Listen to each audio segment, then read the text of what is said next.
Hello, SpongeX here for my final episode of Video Games Worth Taking Your Time, Banjo Tooie. And here we are heading to Grunty Industries, one of the most infamous levels in this game, but personally I don't mind it that much. Like, I do agree this is a very complex level. It is huge and it's easy to get lost in, but I don't hate it though. I actually found it to be a fun challenge. That, and I think the inside of the building itself has some of the catchiest music in this game. The exterior looks like a gloomy kind of forest setting with really polluted air. But then the inside, there's just something about like the music and the lighting that just has a very unique appearance to it.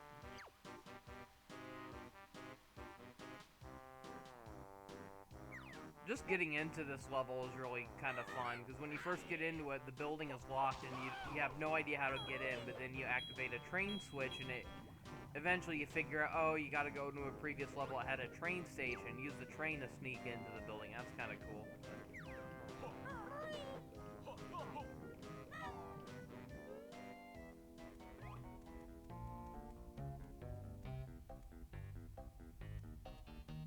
Yeah, like, this level has a bunch of different, like, lighting effects in different rooms, and whether it's flickering or colored lights, there's just a lot of different lighting effects.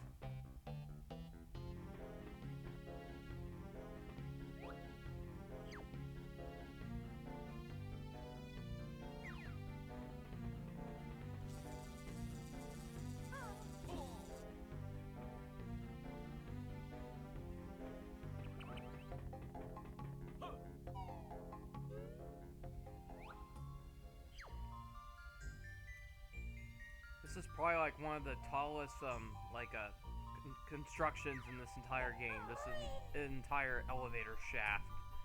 It is very lengthy to climb up. So I'm not gonna bother climbing up the whole thing, but boy, is it lengthy.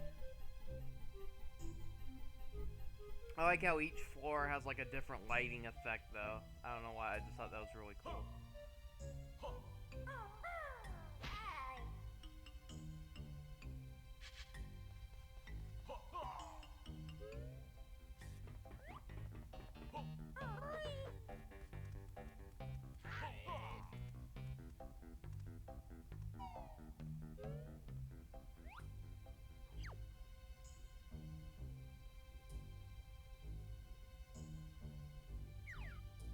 Yeah, this level has a lot of puzzles that require, like, going into different rooms and activating certain switches that require you to race to other rooms under a time limit in order to, like, cross a certain point in a room. Like this area right here, originally it was impossible to get there without activating, like, a certain switch to slow down these, like, spinning blades. Well, not spinning blades, but, like, spinning little tube things, and then there's also,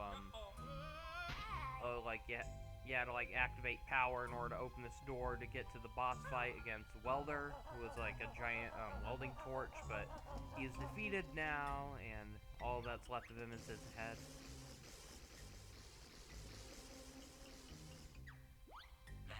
I'd have to say Welder, like, although I liked his design, he was one of my least favorite boss fights in this game. I just thought, like, it got a little ridiculous at points, especially like when he got like the laser grids on the floor.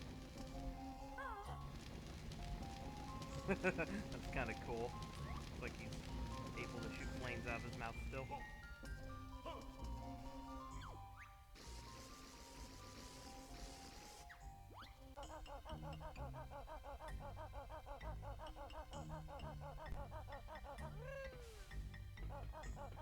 I always thought this room looked kind of cool. The room with the giant fan. I like that giant window in the distance, how it gives off like this cool kind of glowing effect.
Hey look, it's Banjo-Kazooie Nuts and Bolts.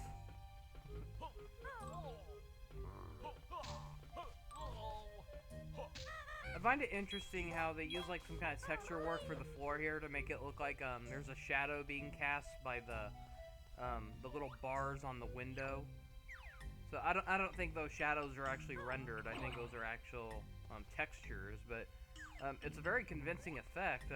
N64 wasn't really capable of creating proper lighting effects yet, and like they had to do some kind of shortcut to create like Banjo Shadow, for instance. But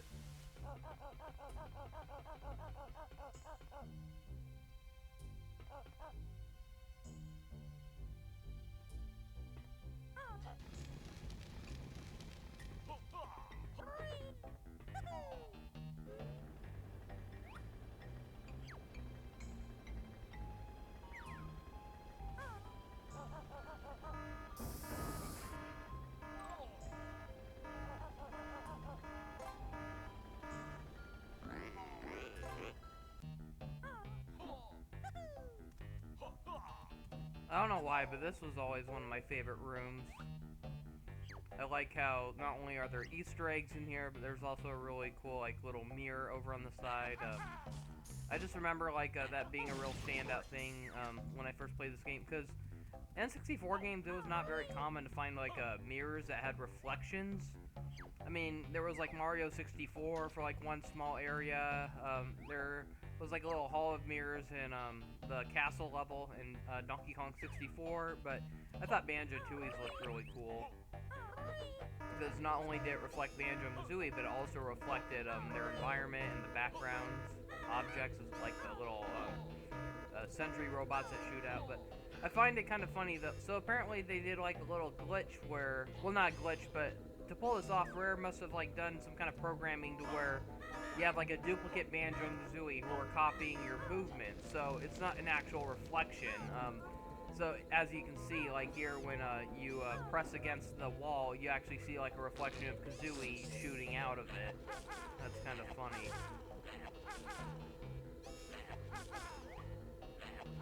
It's funny how far video games have come. Nowadays, a lot of video games can flawlessly pull off like a mirror kind of illusion, and video games they had to use like shortcuts to try to get around to it, and this is an obvious case right here.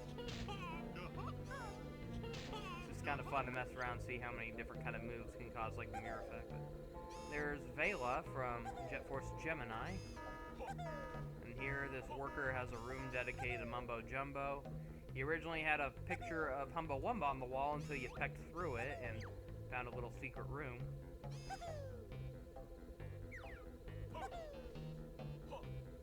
I like how the bed bounces when you jump on it. That kind of effect wasn't available in the first Banjo-Kazooie.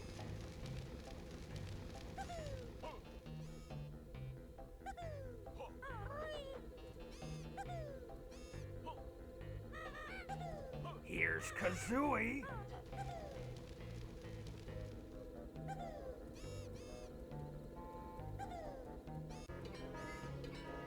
Lago the toilet from Mad Monster Mansion moved over to this place.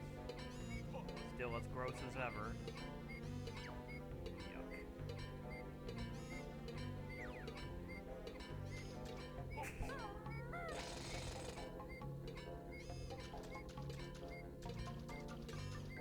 Get out of there.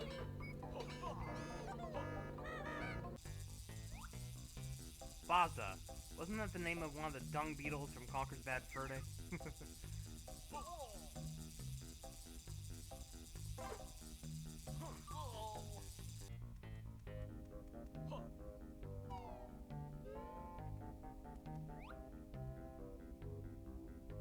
I'm not sure if that was an intended innuendo, but it looks like that box says ass, the way like the numbers are smudged off, it almost makes it look like two S's.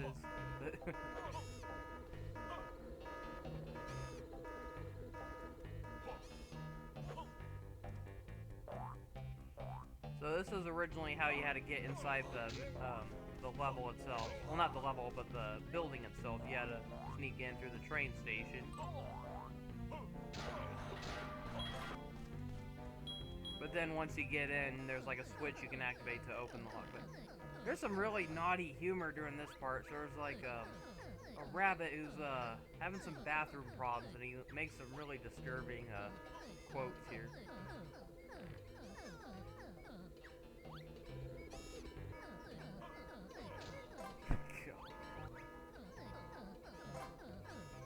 I can see that.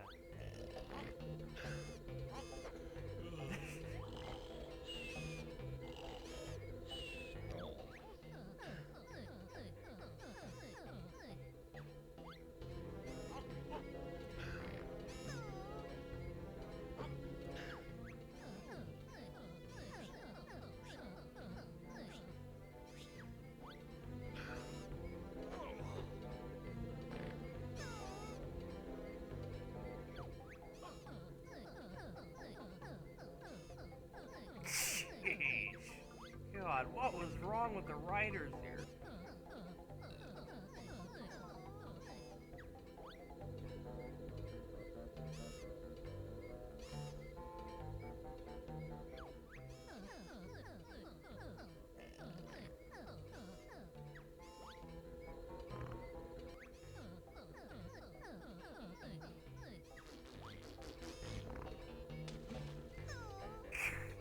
God.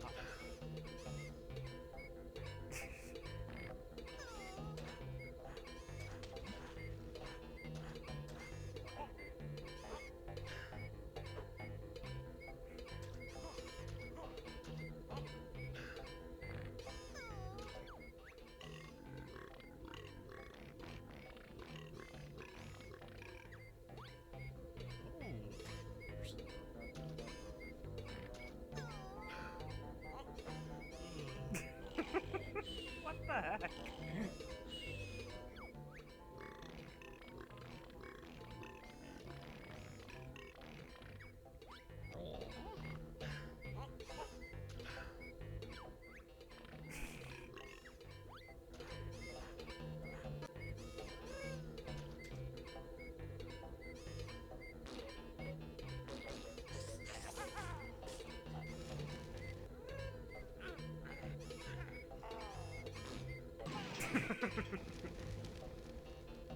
How's the mirror reflecting her all the way from that corner? That's just so strange.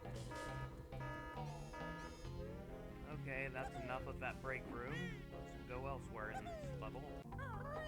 I like how Wumba's wigwam is actually made of metal in this level. Same thing with Mumbo's hut.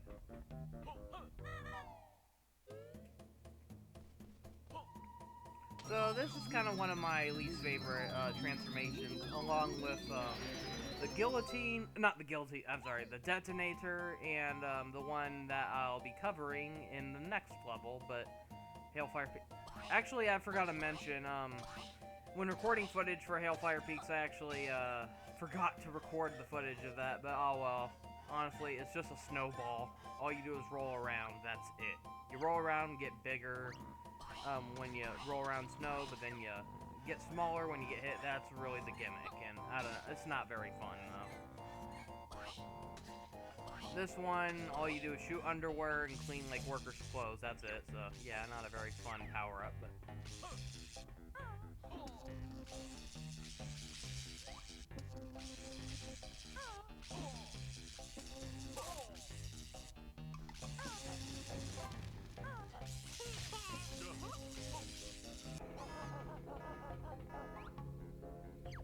I really like the lighting in this little vent here. I don't know why, it just really stands out here.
Aw, Banjo, why are you forcing Kazooie to drink that? That's just messed up. I thought this room was kind of cool too, the cable room. It's a dark room that occasionally lights up with the electric currents from the cables.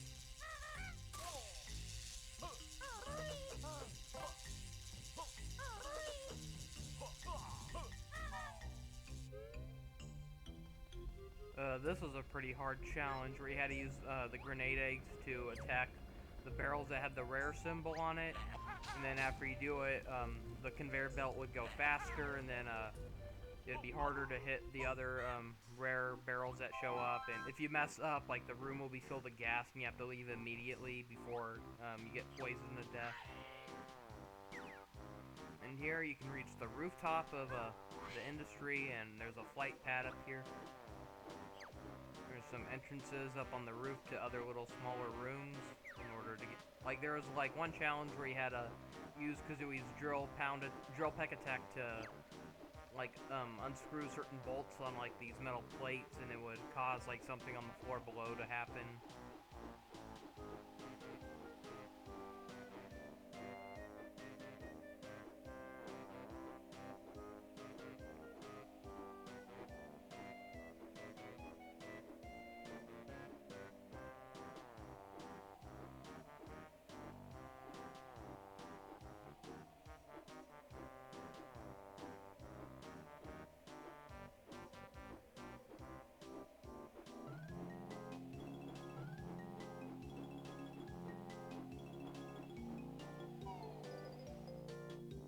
Then, if I recall, there was originally a Jinjo up here that you could get through that little hole in the pipe. Or the chimney, whatever that was. Exhaust pipe. I don't know what they're called, but...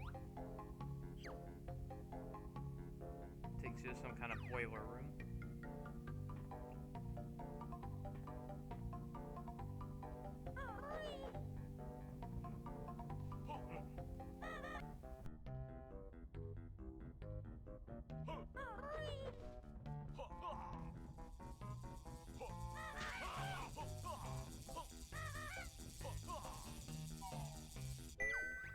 Then here lies the Twinkly Packing mini game, where you have to collect a bunch of little bouncing light bulbs and put them into their little colored destinations.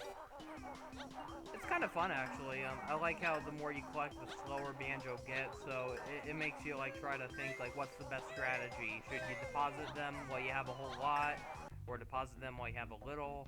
And it can come to, you know, it's a very brainstorming kind of mini game, but really fun, though. And I like the colored light effects you get, like, when you go near the little goal posts.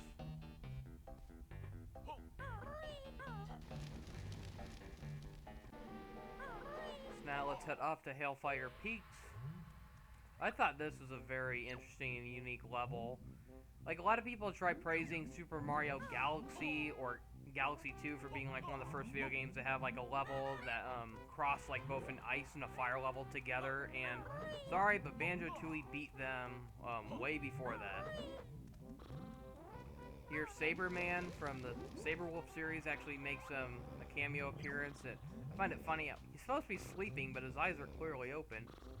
Ever so alert, Saberman has trained himself to sleep with his eyes open.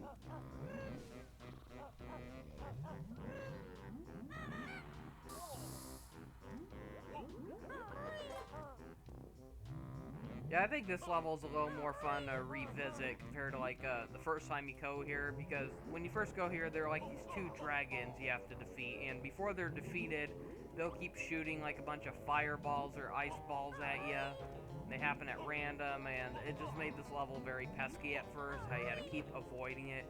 It's similar to a Donkey Kong 64 level. There was, the Crystal Caverns level, and there was always, like, that avalanche that weird little Kremling would cause that caused all the stalagmites to fall, and I always hated that. And it's like once you got the enemy causing that stuff out of the way, it's like the level's a little more pleasant to revisit. It was even harder when you didn't know how to get rid of it at first. It's like almost at first you think that's like a permanent effect of this level, but apparently it isn't.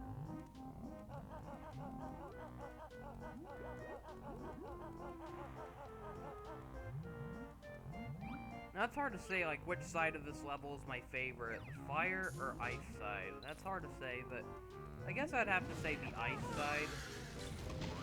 I mean, I still like the fire side, but I think I enjoy the ice side a little more. Despite how the ice side is the side where you get the transformation, which is one of the... I already mentioned how I did not care for the snowball, but I accidentally forgot to record footage of that, but... Probably for the best though, because I had like the honeycomb back cheat on that you can unlock in the game, and it gives you health every time you lose health, and that's a bad idea because the snowball transformation, like right when you turn into it, it automatically sucks your health down to 1 honeycomb, because once you're the snowball, it changes to where when your health bar is full, it causes the snowball to grow, but then when it's empty, it causes or when he loses a honeycomb, it causes him to shrink in size. So when you've got that honeycomb back cheat on, it causes him to grow large at a faster pace, and it makes it impossible to get back into Wumba's wigwam so you can transform back into regular Banjo. So yeah, if they ever did a remake, they'd have to make like the entrance to Wumba's hut a lot bigger for this level so they can prevent that problem. That would be nice. That's another reason why I didn't really care for the snowball. And here's where you fought one of the 2 bosses in this level. The first one belonged to Chili Billy, the fire dragon. I thought like these were very memorable bosses in the game. Chili Billy was the easier one, where Chili Willy is more like the harder version. Like they both pretty much are the same like boss. It's just that one has more HP than the other. So like you can beat him even faster with well, it's like Chili Billy you have to beat him with ice eggs, and then Chili Willy you have to defeat him with fire eggs. You had to shoot him into a cannon while dodging their attacks, and like they shot fireballs, ice balls, and then they slithered their tongues across the stage as well. And I remember them being very memorable bosses though. I like their designs as well. So here we have the ice side.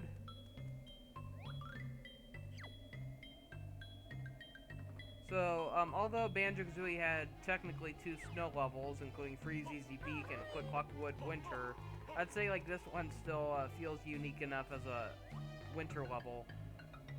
So one thing that makes this one different is how the snow levels are obviously deeper, because there are certain times where like Banjo or Kazooie's like feet end up getting covered by the snow, so it gives the snow a greater sense of depth. And it feels like this one's more natural snow, where the snow in Freeze Easy Peak and Quick Clock Wood felt more like it was seasonal, basically. So here, it's obviously like a snowy Arctic kind of region that's neighbored to like some kind of fiery volcano area. So this one, it feels like the snow is natural. It doesn't feel like it just happens to be snowing at this moment. I always like this room, the Ice Grotto.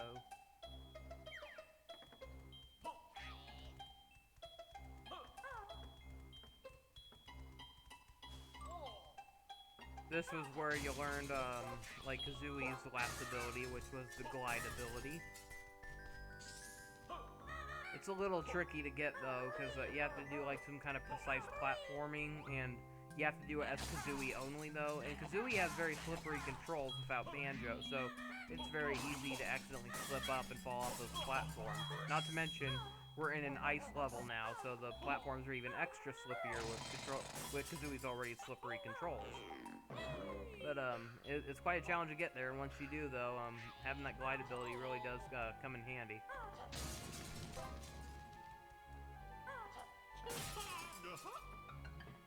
I don't know why, there's just something so addicting about shattering the ice in this level.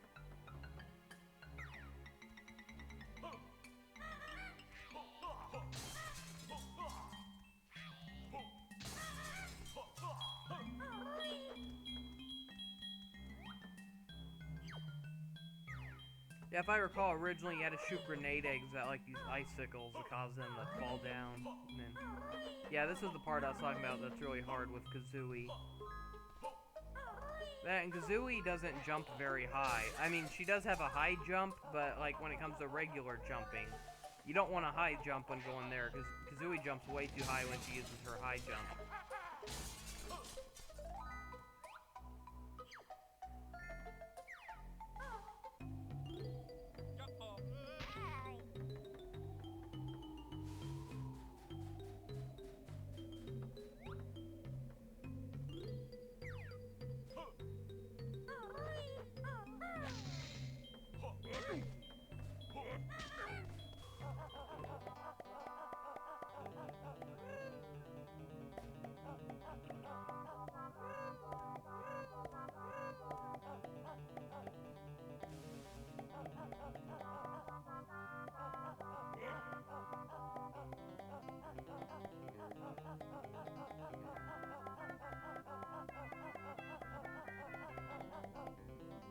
Yeah, it was easier to get to Chili Billy's lair. All you had to do was get the flight pad and fly up there. But to get to this, it was a little trickier though, because there's a challenge that required. Well, I don't know. I guess if you think about, both of them were kind of unlocked in a similar way, but I guess the fire one's more forgivable because it's quicker to get there with the flight pad. But this was a little lengthier. What you had to do is you had to stand at a certain spot and wait for the dragons to get furious and shoot like their elemental powers to cause like some kind of trigger effect. So I remember like you had to stand in a certain area in the fire side, and that caused a flaming meteor to come crashing down. It broke open like some kind of stone building, which left behind a flying pad underneath. And then in the ice side, there was like a giant Bigfoot creature that was blocking those the Clocklamber boots, and he refused to move, and so he had to wait for Chili Willy to get furious and shoot an ice ball that stubbed his toe, and then that caused him to leave. And here we have the new house of Boggy the Igloo. I mean, Boggy the Polar Bear, sorry, but in the original game he lived in Freezeezy Peak with his kids, but here he lives in a more emerald-colored igloo with his wife, and oh god, I cannot stand that character. If you remember a certain infamous scene from Witchy World, you'd remember why. Like, she should be arrested for what she did to her son. I mean, I know her kids aren't perfect, but Jesus, she was brutal. I just remember feeling so uncomfortable during that scene as a kid, where she beat her son with a purse. It was really messed up. Boggy is no better. Like, this whole family is messed up. The kids seem so cute and innocent in Banjo Tooie, but man, are they a mess in this game. If I'm not mistaken, Banjo Tooie Nuts and Bolts, it was implied that Boggy got a divorce, and honestly, I'm not surprised. I just hope those kids are in better custody, because I find it funny how all their furniture is made of ice, though. Except for their TV. It almost looks like it's made of ice, but if you look closely, you can just see it just has ice surrounding it. There's an actual like metal box inside of it. That's clearly the TV. But one thing I can't help but notice, besides the fact that Mr. Pants is there, is TV's not plugged into anything.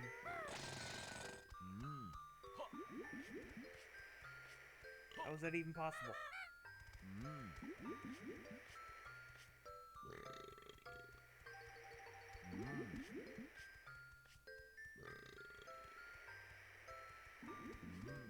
Then down here is a bit of nostalgia. You'll find Boggy's old sled that you raced him in Freezeezy Peak, and this is one strange bedroom though. So at first glance you think this is a bedroom for the kids, but no, it's a bedroom for everyone. So that Banjo Tooie bed belongs to the fat one, and then those two bunk beds belong to the other kids, and the big one in the middle apparently is the bed of both a Boggy and his wife, and that's just so strange. I've never heard of a bedroom where all the family members live in the exact same room. Like, I know that's how it goes for some kids. Like, my sisters had to share a room when I grew up, but it's like, seriously, the parents are sleeping in the same room as their kids? I have never heard of that. That is so strange.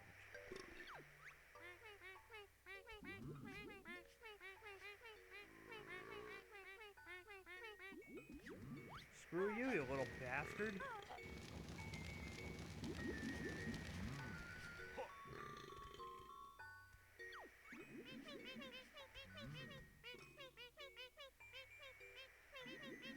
Little girl, you think she'd be so innocent, and yet she's just a bratty snitch as well. It's like, jeez. What happened to these kids? They started out so cute and innocent, and they become real jerks.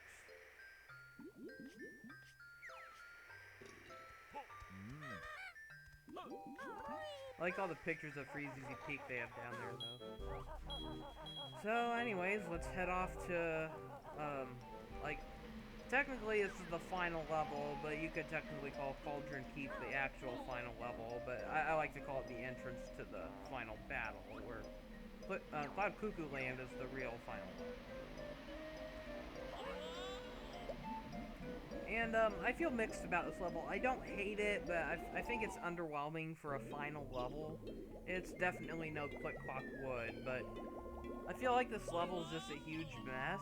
But it has memorable parts though, but it's just kind of a pain to traverse. I mean, you got a warp pad, but you can only warp to one area, and the only way to get to the other areas is to fly to them, or to use like certain kind of gimmicks that require a certain character to get across. And like, you know, some people complain about this game how there are too many levels where you had to forcefully backtrack as a certain character, which got real annoying or tedious. And honestly, most of the game didn't annoy me, but I'll admit this level kind of annoyed me, just because it's lengthy to get to each area. So, for the viewer's convenience, I'm not going to bother actually trying to travel to each area by foot or anything like that. Instead, I'm just going to turn to the B form, just do a quick flight around, and that's basically going to be it.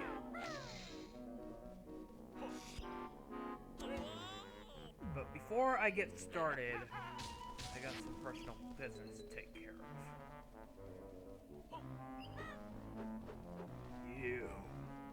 I still haven't beaten that damn Cheeto challenge because of your faulty gameplay. If they ever make a remake, I hope they get rid of you.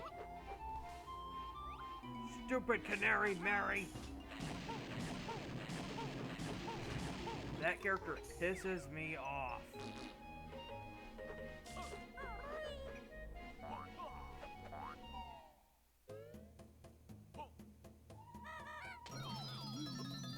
So just like in Banjo Kazooie's final level, the last transformation you got was a bumblebee. I like how they patched up the details. I remember pointing out how in the last Banjo Kazooie, how the model seemed kind of had like some kind of visual glitch where if you look closely, you saw like a brown square on top of Banjo's head, and it didn't really make much sense. So here, I like how they patched it out and colored it yellow. It looks a lot better, but they also improved his textures a bit. If you look closely on his stripes, they kind of seem to have a little more detail to them. And of course, he can now he can fly a little faster now when holding X with a little sparkle trail that he leaves behind to visually show that you're flying faster. And he can also, for some unexplained reason, shoot stingers out of his face. Yeah, I know. A bee shooting a stinger out of his face. That is just strange.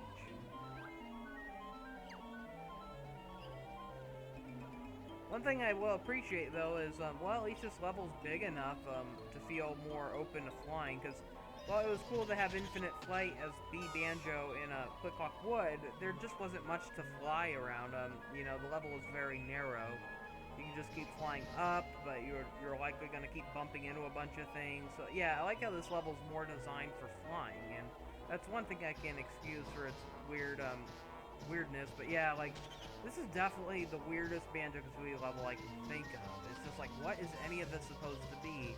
It's like, at first glance, you get kind of like a little Jack and the Beanstalk vibe. Well, like a Jack and the Beanstalk vibe, because it's like a giant land in the sky, and there's like beanstalks, clouds, and giant buildings. But then you got like all this weird stuff, like this giant pot of gold with a rainbow trail, a giant castle made of jello, a giant trash can, a giant floating rotting wedge of cheese. I mean, what were the developers of this level thinking? And the craziness just goes even further. I didn't even mention the Mumbo Hut. So yeah, Mumbo actually has a doppelganger here. And there's two Mumbo Huts here. There's a pink one and a gray one. And oddly enough, the evil doppelganger is inside of the pink Mumbo Hut. You think like the gray one would mark like, oh, that's where the evil one lives, and it's like, no, it's actually the pink one.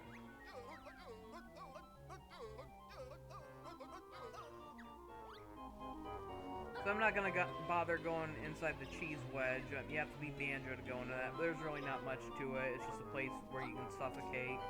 There's a lot of little spiky traps here and there, but I find it funny how you can bounce on it while jumping on it.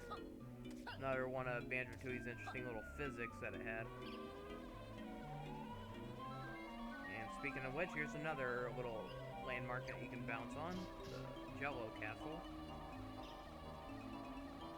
Yeah, one thing I love about this level, though, is how if you look closely at the landmarks below, you'll notice how a lot of them resemble the levels you've been to. I mean, you can see the giant ice and fire volcanoes from the Hailfire Peaks. You can see a little bit of Pterodactyl Land. I thought that was a really cool little touch. I remember Conker's Bad Fur Day, like, that was a game that came out, like, about a year after this, and that one had a similar effect. In certain levels, you could see, like, certain things on the horizon that were based on, like, the actual levels you visited, and I thought, or were going to visit. Okay, so this part confuses me right here.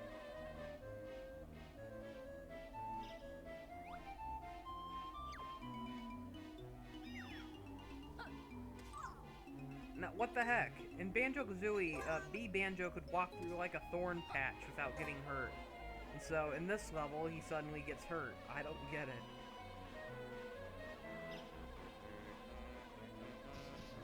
And here's where the evil Mumbo lived. It was like some kind of Mumbo Terminator. They called him the Minji Jongo. I think they should have called him the Mumbinator. That would have been funnier.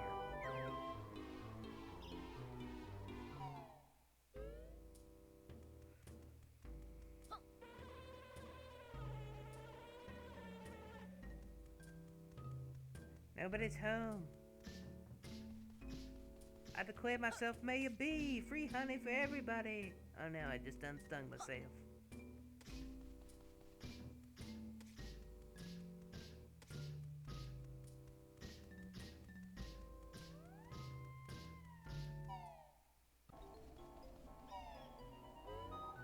And then there's a giant inner cave you can go into.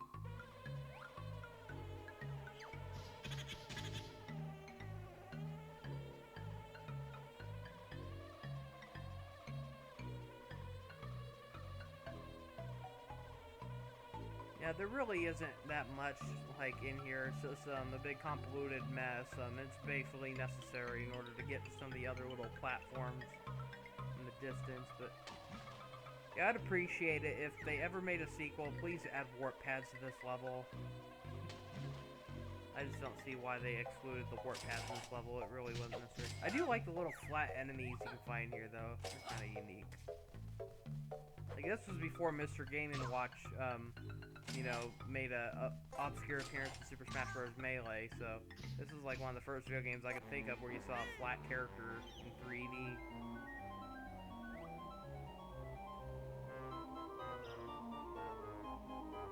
So that's most like everything that's worth seeing in Cuckoo Land, but before I go, I'm gonna check out the little trash can here. There's some fun little Easter eggs in here.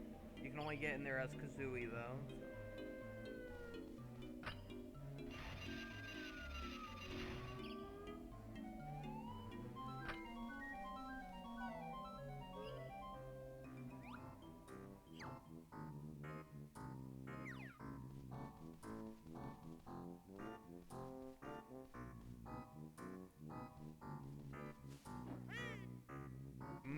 Cola. That's a strange brand name for cola. And I think Banjo-Kazooie was like Banjo Tooie was like probably the first video game I can recall where it had like funny little references like that, where if you look at the boxes of certain items, you'll see like a product name on them, or some kind of joke. I remember like Conker's Bad Fur Day was full of those.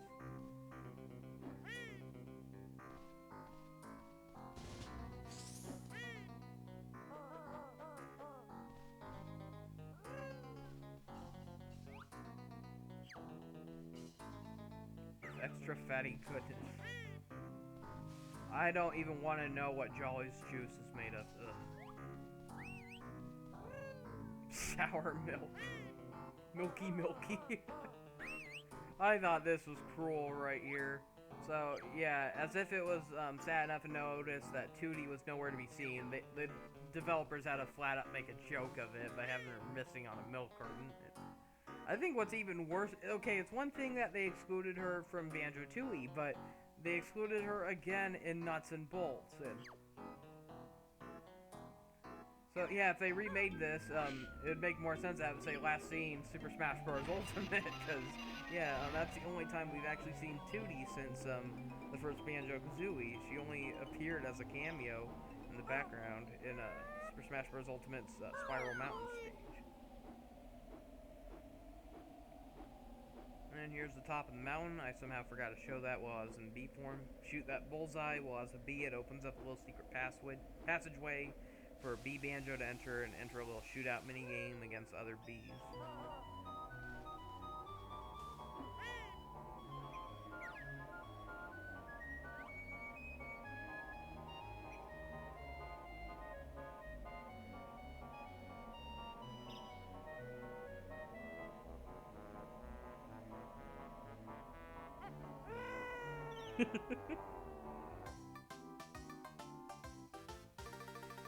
Now let's head off to the real final level, Cauldron Keep.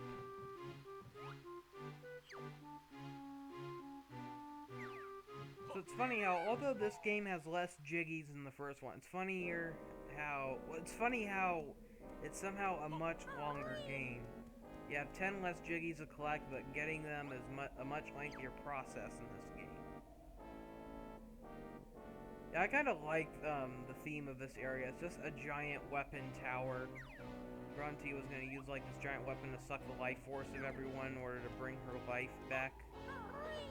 Because she's basically a rotting corpse in this game, and so, yeah, it really felt urgent, like how Banjo-Kazooie really need to break into this place to shut down the machine. And then, of course, once again, there's a random quiz show, except this time it's more like a buzzer quiz show, where in the first game it was more of like a little board game, where each like space had like some kind of theme to it for the questions you were about to answer, and they had multiple paths.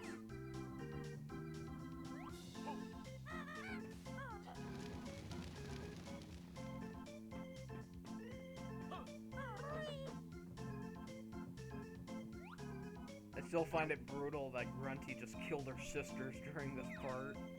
Just crushed them with weights after they lost. If it weren't for them, she wouldn't even be back in this game. She'd still be trapped under that rock.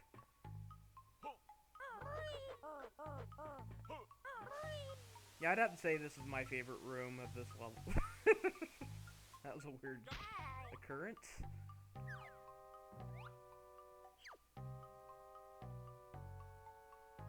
Like, this was all, like, when you got to this part in the game, this is also where you brought Bottles back to life, along with reviving, King Jingling. He was a character who was turned to a zombie after Gruntilda stole his life force, but in this room, you were able to restore them using this little device right here. One thing that puzzles me, though, so she had, like, this life meter where, like, when she sucked the life out of Bottles and, Ginginator, you saw it go up, and so if you look closely, it now says her life meter is empty. Does that mean that Gruntilda is dead? That's not true, because we know by the end credits she's just nothing but a head now, but she's not dead. So I don't get why that device says that her life force is empty. I don't get that. And then here's Dingpot again. I always found it funny how he actually wanted to help Banjo and Kazooie, because, you know, throughout the game, we're supposed to suspect that he's Grunty's henchman, and then it turns out he hates working for her. He's forced to be used against his will, and so he'll be willing to help Banjo and Kazooie any chance he gets. I love that. Yeah, like how you can see the giant laser cannon just sticking out of the building.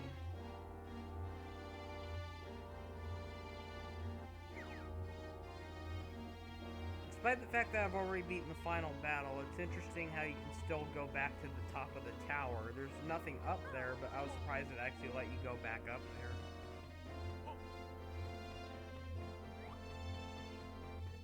It's so common in games where, like, when it saves a record that you defeated the final boss, usually it seals off the entrance or something, so it's kind of cool you can still go up there.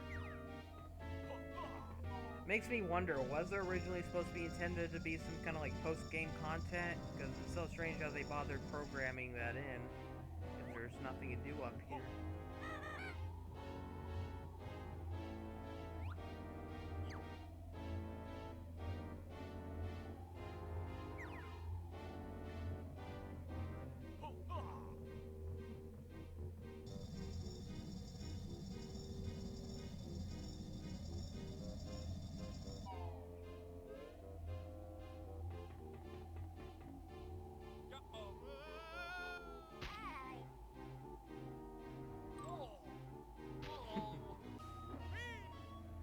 see if Kazooie can reach the cannon. Yes, she can, but she cannot stay on it.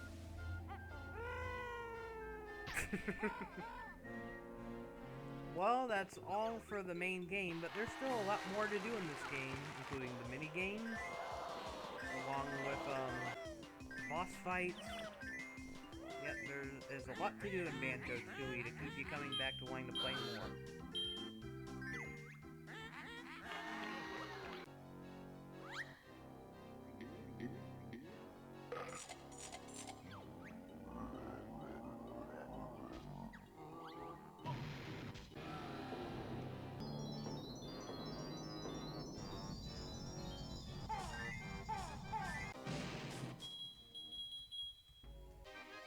Funny how you can just cheat your way through the old King Cole boss fight, because originally when you first fought him, all you had were the regular blue eggs and the fire eggs, and those really didn't do anything to him. Well, the fire eggs were ineffective, the blue eggs just did a little damage, so it's fun to go back here with the grenade eggs and just obliterate him as quick as you can. Well, that's all I have to show for now. Thank you for watching. See you next time. Goodbye.